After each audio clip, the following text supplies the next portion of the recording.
दोस्तों, आज हम भगवत गीता के तीसरे अध्याय के बारे में पढ़ेंगे जिसका नाम है कर्म योग। इससे पहले हमने भगवत गीता के दूसरे अध्याय सांख्य योग को पढ़ा था। कर्म तो हर समय हम सब करते हैं, ऐसा कोई समय नहीं है जिसमें हम कर्म को किए बिना रह सके। कुछ कर्म झूठ और फरेब से भरे होते हैं और कुछ कर्म कर्तव्य के लिए किए जाते हैं। तो फिर वे कौन से ऐसे कर्म हैं जो हमें हमारे लक्ष्य तक ले जाते हैं?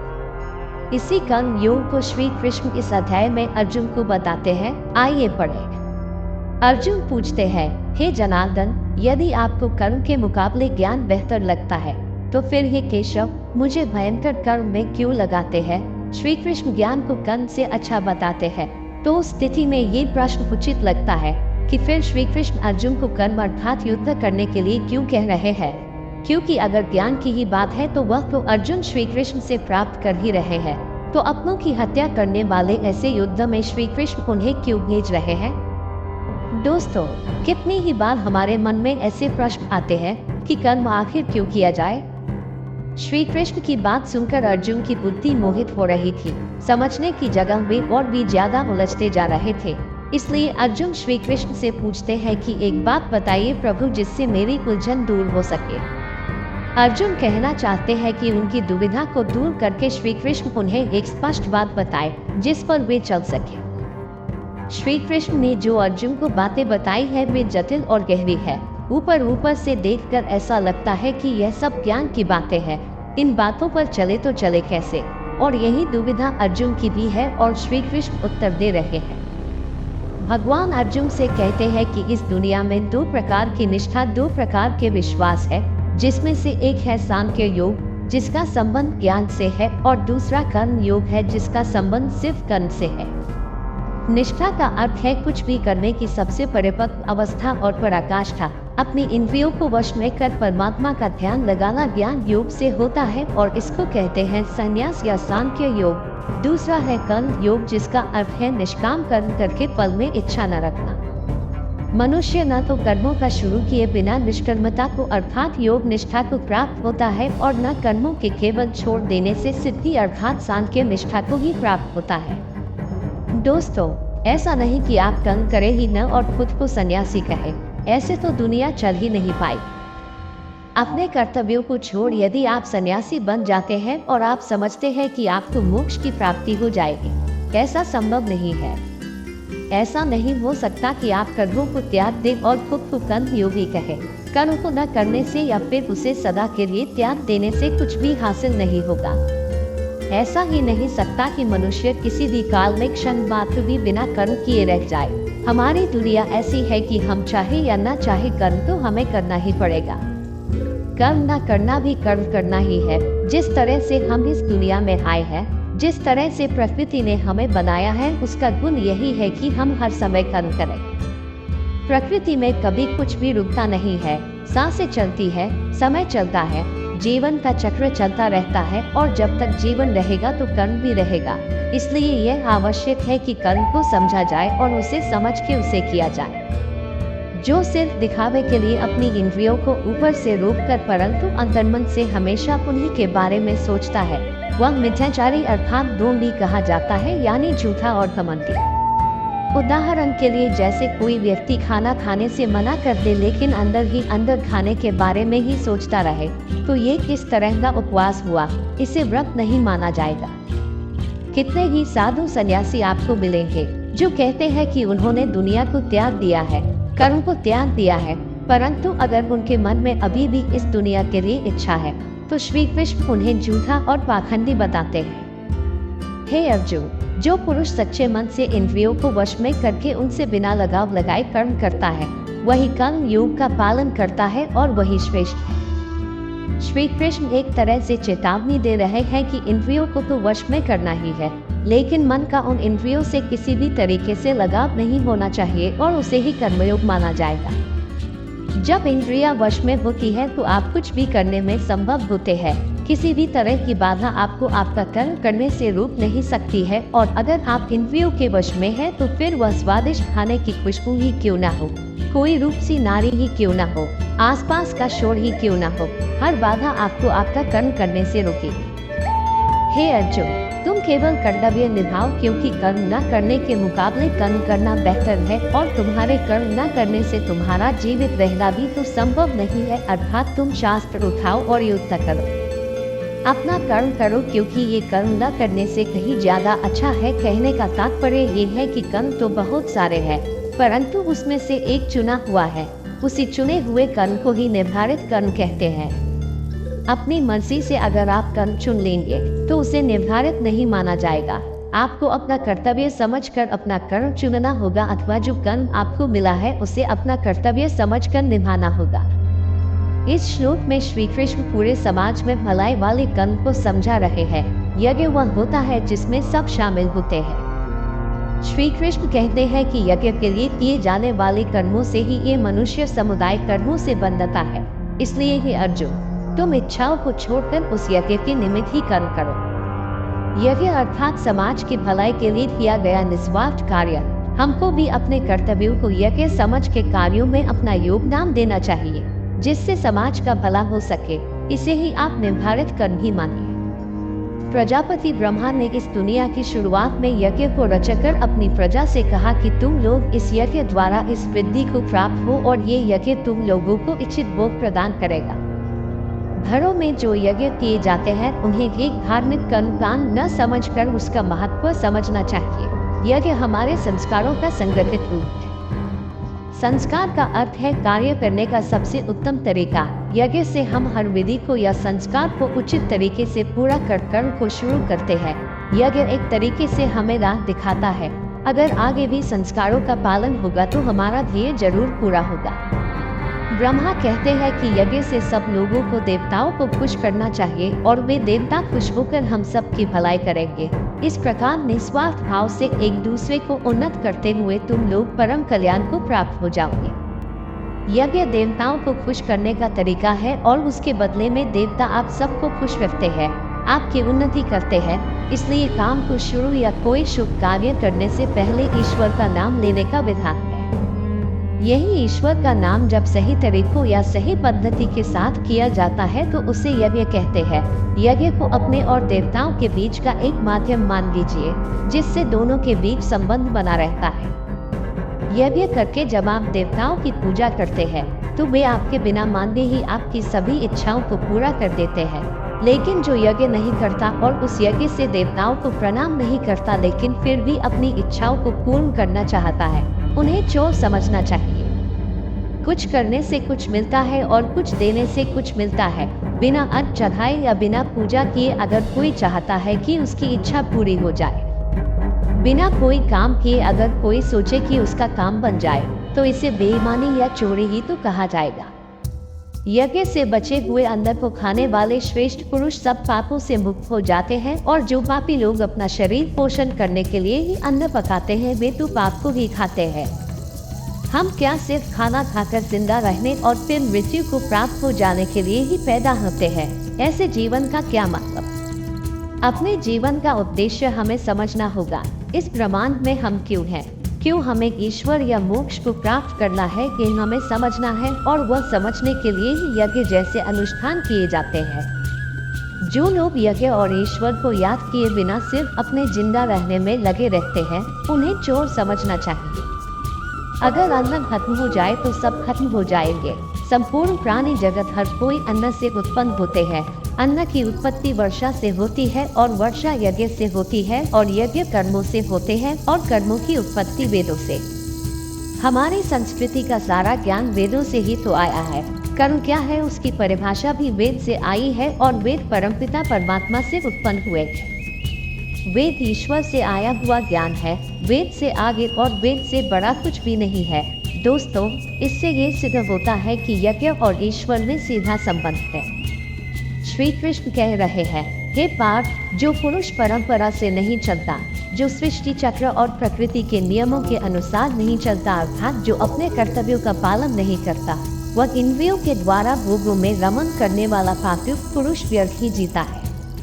ऐसा इंसान सिर्फ इंद्रियों के वश में रहकर ही जिंदा रहता है, जीता है और मृत्यु को प्राप्त हो जाता है। उसके जीवन मृत्यु का चक्कर चलता ही रहता है। ऐसे इंसान के जीने और मरने का कोई मतलब नहीं है। वेदों में और ग्रंथों में ज्ञान और नियम बनाए हैं, उनका मतलब है और उस मतलब के अनुसार हमें अपना जीवन जीना चाहिए। श्री कृष्ण कहते हैं कि जो मनुष्य आत्मा में ही रमन करने वाला, आत्मा में तृप्त और संतुष्ट हो, उसके लिए कोई कर्तव्य नहीं है। आत्मा का अर्थ यहाँ सबसे बड़ा सच है, और जो सत्य को समझता है, सत्य में ही खुश होकर ही रहता है, उसके लिए कोई कर्तव्य नहीं है। जिसको ज्ञान प्राप्त हो चुका है, जो जीवन की सच्चाई जान चुका है, सिर्फ वो ही ऐसा है जिसके लिए कर्तव्य का कोई मतलब नहीं है। लेकिन ऐसा कोई लाखों करोड़ों में एक होता है, बाकी हम सबके लिए कर्तव्य ही सब कुछ है। संजय श्री कृष्ण के ज्ञान को हमें आगे बता रहे हैं कि ऐसे महापुरुष जो आत्मा को और सत्य को जान चुके हैं, उनके लिए कर्म करने का कोई प्रयोजन रहता ही नहीं है। ऐसे महापुरुष कर्म के बंधन से छूट चुके हैं, क्योंकि ये ज्ञानी इस दुनिया और ईश्वर को समझ चुके हैं। इनका स्वार्थ से कोई मतलब नहीं रहता है, इसलिए ये महापुरुष हमारे जैसे लोगों से बिल्कुल अलग है। इन पर वे नियम लागू नहीं होते हैं जो हमारे जैसे दुनियादारी में लगे हुए लोगों में लागू होते हैं। दोस्तों, इसे कुछ ऐसे समझिए कि जिसे ईश्वर मिल गया हो, उसे फिर और क्या चाहिए, वो फिर कोई और कर्म क्यों करे। हे अर्जुन, इसलिए तुम अपनी आसक्ति और अपनी इच्छा को छोड़कर हमेशा अपने कर्तव्य कर्म को ठीक तरीके से करते रहो। अपनी कामनाओं को छोड़कर सिर्फ और सिर्फ अपने कर्तव्यों को पूरा करने में लग जाओ, क्योंकि आसक्ति से या लगाव से छूटकर जो भी अपना कर्म करता है, वह मनुष्य परमात्मा को प्राप्त हो जाता है। कर्तव्य की राह आसान नहीं होती है। कितनी ही बार हम सबको लगता है कि सब कुछ छोड़कर आराम करें, देर तक सोए या परिश्रम न करें, लेकिन उससे कभी भी कुछ भी हासिल नहीं होता है। ऐसा श्री कृष्ण समझा रहे हैं। बहुत से ऐसे लोग हैं जो कर्म करते हुए ही परम सिद्धि को प्राप्त हुए थे। बहुत से ज्ञानी महापुरुष तो ऐसे होते हैं जो आत्मा की सच्चाई को पहचान जाते हैं, लेकिन बाकी लोगों के लिए अगर उन्हें जीवन में कुछ करना है तो सिर्फ कर्म ही एक रास्ता है। अगर आप चाहते हैं कि आपके जीवन का कोई मतलब हो, जन्म लेना, जिंदा रहना और फिर मृत्यु को प्राप्त हो जाना, इस बेकार जीवन से बचकर अगर आप कुछ करना चाहते हैं, तो आसक्ति से या लगाव से बचकर हमें अपना कर्म करना चाहिए और अपने कर्तव्य को पूरा करना चाहिए। श्रेष्ठ पुरुष हमेशा आगे चलता है और बाकी लोग उसके पीछे पीछे चलते हैं। इसलिए आपको यह फैसला करना है कि आप आगे चलने वाले हैं या पीछे। श्री कृष्ण कहते हैं कि श्रेष्ठ पुरुष जो आचरण करता है, अन्य पुरुष भी वैसा वैसा ही आचरण करते हैं। वो जो कुछ प्रमाण कर देता है, समस्त मनुष्य समुदाय उसी के अनुसार बरतने लग जाता है। कहने का यह अर्थ है कि जो हमारे आदर्श होते हैं, हम उन्हीं का अनुसरण करते हैं। किसी भी क्षेत्र में ऐसे लोग होते हैं जो उसमें सर्वश्रेष्ठ होते हैं और पूरी दुनिया उन्हीं के जैसा करने की कोशिश करती रहती है। आदर्श एक होता है और उसके अनुसरण करने वाले बहुत सारे होते हैं। श्री कृष्ण कहते हैं, हे अर्जुन, मेरा इन तीन लोकों में कुछ भी कर्तव्य नहीं है और न ही ऐसी कोई वस्तु है जिसे मैं प्राप्त नहीं कर सकता, तो भी मैं कर्म में ही बरतता। दोस्तों, श्री कृष्ण से बड़ा कौन आदर्श हो सकता है, लेकिन वे भी कर्म करते हैं। वे भी कर्म करते हुए अपने कर्तव्य का निर्वाह करते हैं। श्री कृष्ण ने महाभारत में भाग लेने से मना नहीं किया। उनकी नारायणी सेना कौरवों के साथ थी, लेकिन वे खुद अर्जुन व पांडवों के साथ। जब श्री कृष्ण अपना कर्म करके अपने कर्तव्यों को पूरा कर रहे हैं, तो हम कौन होते हैं और हम अपना कर्म क्यों न करें। श्री कृष्ण कहते हैं, हे पार्थ, अगर मैं कर्मों को करने में सावधानी न बरतूं तो बड़ा अनर्थ हो जाएगा। हम श्री कृष्ण का अनुसरण करता है, और अगर आदर्श या भगवान ही कुछ नहीं करेंगे तो मनुष्य तो सब कुछ करना ही छोड़ देंगे। जो सबसे बड़ा होता है और सर्वश्रेष्ठ होता है, सब उनका अनुसरण करते हैं। और अगर श्री कृष्ण यह सोचते कि मैं तो भगवान हूँ और मैं कर्म नहीं करूँगा, तो उन्हें किसी और को ज्ञान देने का क्या अधिकार रह जाता। ईश्वर होते हुए भी उन्होंने अपने हर कर्म का पालन किया, कर्म से कभी भी पीछे नहीं हटे। उनके पद चिन्हों में ही हमें चलना है और सर्वश्रेष्ठ बनने की कोशिश करनी है। श्री कृष्ण बताते हैं कि यदि मैं कर्म न करूं तो ये सब मनुष्य नष्ट भ्रष्ट हो जाए और मैं संकटता का करने वाला होऊंगा तथा मेरी वजह से सारी प्रजा नष्ट हो जाएगी। अगर श्री कृष्ण कर्म नहीं करेंगे तो दोस्तों, दुनिया खत्म हो जाएगी। ये दुनिया उन्हीं की तो लीला है, माया है, खेल है, और जिसने ये खेल रचा है वही अपना कर्म नहीं करेगा तो दुनिया में क्या बचेगा। चाहे वह ईश्वर हो या साधारण मनुष्य, नियम तो सब पर ही लागू होते हैं। अगर कर्म का नियम है तो वह श्री कृष्ण को भी करना पड़ेगा और हमें भी। हे भारत, जिनमें समझ नहीं होती न वे कर्म में आसक्त होकर कार्य करते हैं। विद्वानों और समझदारों को बिना लगाव के कार्य करना चाहिए है। क्या यज्ञ करने से हम ज्ञानी हो जाते हैं? कर्म को सही विधि से करने से क्या हम ज्ञानी हो जाते हैं? नहीं, ऐसा नहीं है। हमें कर्म करना, उसमें आसक्ति या लगाव नहीं करना है और ऐसा करना आसान नहीं है।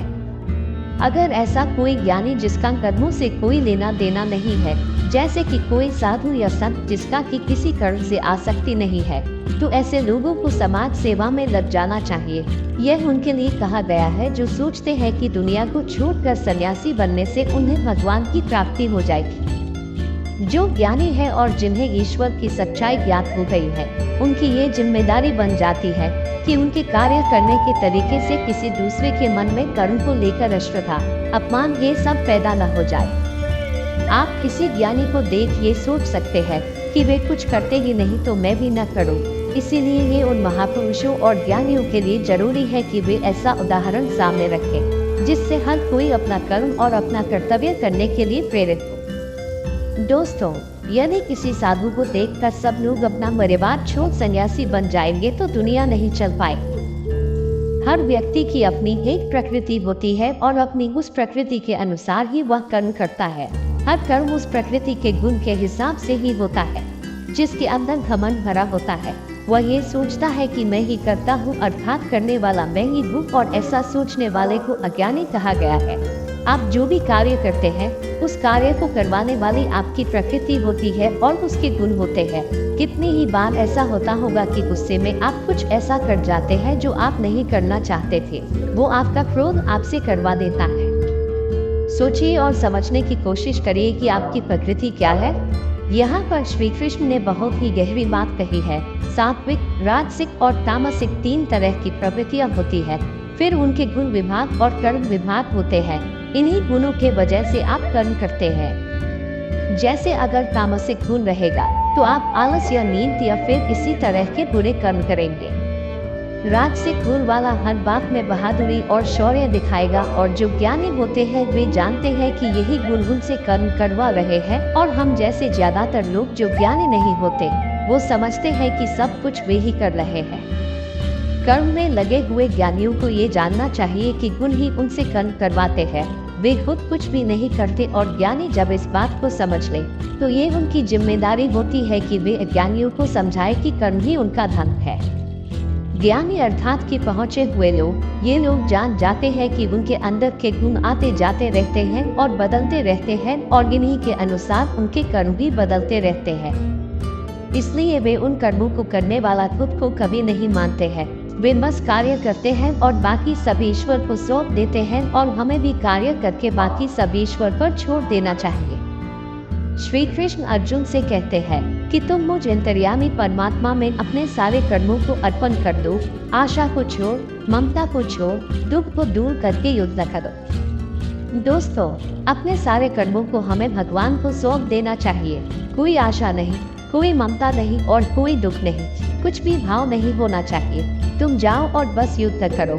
इसी को आप सफलता का सार मान लीजिए। जीवन का लक्ष्य मोक्ष प्राप्त करना है। जीवन और मृत्यु के चक्कर से बचना। निष्काम कर्म का अगला कदम वही होगा। श्री कृष्ण यही कहते हैं कि जो मनुष्य दोष दृष्टि से रहित और श्रद्धा युक्त होकर मेरे इस मत का सदा ही अनुसरण करेगा, वह सारे कर्मों के बंधन से छूट जाएगा। जो भी कोई सुख दुख और मोह माया को छोड़ अपने कर्म को मुझ में अर्पण करता है और कर्म को सच्चे मन से करता है, वह कर्म के सारे बंधनों से छूट जाता है। और कर्म के बंधन से छूटने का अर्थ है जन्म और मृत्यु के चक्कर से बचना।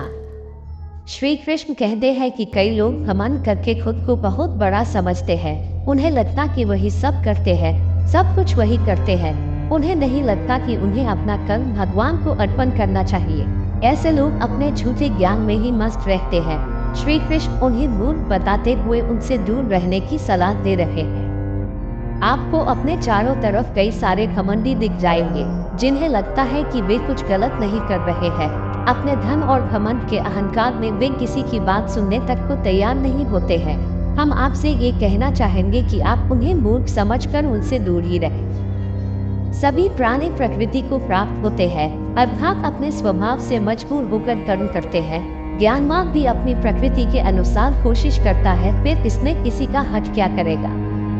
श्री कृष्ण यह समझा रहे हैं कि हर प्राणी का अपना एक स्वभाव होता है, सभी उसी के चलते कार्य करते हैं। जो ज्ञानी है, जो सब कुछ जानते हैं, उनसे भी कार्य उनकी प्रवृत्ति ही कराती है। इसमें किसी का हट और जिद कुछ भी नहीं कर पाएगी। अगर आप कोशिश करेंगे कि किसी से उसकी प्रवृत्ति के विरुद्ध काम करवा लेंगे, तो आप सिर्फ अपना समय ही व्यर्थ करेंगे। इंद्रियों में ही प्यार और क्रोध या द्वेष छुपा है। मनुष्य को इन दोनों के वश में नहीं होना चाहिए, क्योंकि ये दोनों ही इसके कल्याण मार्ग में विघ्न करने वाले महान शत्रु हैं। अर्थात इंद्रियों में ही हर तरह का भाव छुपा होता है, अच्छा भाव भी और बुरा भाव भी। अच्छे और बुरे दोनों भावों में हमें नहीं फंसना चाहिए, क्योंकि इसी फंसने से ही हमारे मोह की शुरुआत होती है और फिर इन इंद्रियों के चक्कर में हम फंसते हुए चले जाते हैं और कभी भी निकल नहीं पाते। काम, क्रोध, लोभ और मोह को हमें अपना शत्रु मानना चाहिए। श्री कृष्ण कहते हैं, अच्छी प्रकार आचरण में लाए हुए दूसरों के धर्म से गुण रहित भी अपना धर्म अति उत्तम है। अपने धर्म में तो मरना भी कल्याणकारक है और दूसरे का धर्म भय को देने वाला है। हर किसी को अपना कर्तव्य, अपना कर्म और अपना धर्म ही करना चाहिए। श्री कृष्ण कहते हैं, यदि अपने धर्म के लिए मरना भी पड़े तो भी अच्छा है, लेकिन किसी दूसरे धर्म को स्वीकार नहीं करना चाहिए। कोई बेहद कमजोर जिसे खुद पर विश्वास न हो, दूसरे के धर्म को अपनाता है, जिसमें थोड़ा सा भी आत्मसम्मान होता है, वह कभी किसी दूसरे धर्म को नहीं अपनाता। अर्जुन कहते हैं कि हे कृष्ण, तो फिर ये मनुष्य खुद न चाहते हुए भी जबरदस्ती किस बात से प्रेरित होकर पाप का काम करता है। दोस्तों, यहाँ पर अर्जुन एक अच्छा सवाल श्री कृष्ण से पूछते हैं कि क्यों मनुष्य श्री कृष्ण के बताए रास्ते के अनुसार नहीं चल पाता, क्यों वह पाप के रास्ते पर चल जाता है। ऐसा क्या हो जाता है लोगों के साथ कि वे पाप के रास्ते में चल जाते हैं। चाहे वे इस बात को जानते हो या नहीं जानते हो, वह क्या चीज है जो उन्हें विवश करती है। पाप के लिए उनका मन और बुद्धि किस बात को दोषते। श्री भगवान कहते हैं कि रजोगुण से उत्पन्न होता है काम और काम में से निकलता है क्रोध अर्थात गुस्सा। काम या क्रोध कभी रुकता नहीं है अर्जुन, बस बढ़ता ही रहता है। इसको अपना सबसे बड़ा शत्रु मानना चाहिए। श्री कृष्ण बताते हैं कि पापी आखिर पाप किस कारण करता है। किसी के पाप करने की वजह क्या होती है? वजह है रजोगुण। इसी के कारण काम, क्रोध, राग, द्वेष जैसे भाव उत्पन्न होते हैं जो कि पाप की वजह होते हैं। इन्हीं द्वेषों को श्री कृष्ण शत्रु बताते हैं। इन भावों के मन में आते ही आपको समझ जाना चाहिए कि आप पर शत्रु हावी हो रहा है और आपको उसे रोकने की जरूरत है। जिस प्रकार धुएं से आग और धूल से दर्पण ढका जाता है, जिस प्रकार जेल से गंध ढका रहता है, वैसे ही उस काम द्वारा हमारा ये ज्ञान ढका रहता है। राख जलती रहती है और उसके धुएं में आग छुपी रहती है। शीशे में अगर धूल हो तो चेहरा साफ नहीं दिखता। उसी प्रकार से ये जो काम, क्रोध जैसे विकार, ये जो कमियां है, ये हमारे अंदर मौजूद ज्ञान को छुपा के रखती है। सब कुछ हमारे अंदर है, बाहर कुछ भी नहीं। ये कमियां हमारे अंदर के ज्ञान को छुपाकर पूरी तरह से हमें पाप करने में विवश और उत्साहित करती है। इसलिए श्री कृष्ण इन्हें शत्रु बताते हैं। हे अर्जुन, ये ऐसी आग है जो कभी बुझती ही नहीं। इस आग का मतलब काम है और इसी से मनुष्य का ज्ञान ढका हुआ है। भोगों से कभी कोई तृप्त नहीं हुआ है। पैसा अगर कमाया है तो और कमाना है, खाना अगर खाया है तो और खाना है। भोगों का कोई अंत नहीं होता, बल्कि ये भोग मनुष्य का अंत करके ही मानते हैं। जैसे अगर आग को अगर ईंधन मिलता रहे तो वो कभी बुझती नहीं है। जब आप इन भोगों को आप बढ़ाते हैं तो आप ईंधन ही डाल रहे हैं। काम, क्रोध, मद और लोभ, इन सब को नियंत्रण में रखना ही इस आग को बुझाने का एक रास्ता है। श्री कृष्ण अर्जुन को समझा रहे हैं कि इंद्रिया, मन और बुद्धि, ये सब इसके घर कहे जाते हैं। ये काम इन मन, बुद्धि और इंद्रियों द्वारा ही ज्ञान को ढक के जीवात्मा को मोहित करता है। काम, क्रोध जैसे विकार कमियां इंद्रियों, मन और बुद्धि में रहते हैं और ये इनके घर हैं जहाँ इनका निवास होता है। घर में रहकर ये कमियां घर के मालिक को मोहित कर उसे ही खत्म करने की कोशिश करती है। कुछ अच्छा देख मन में लालच आता है। काम पूरा न होने पर क्रोध आता है।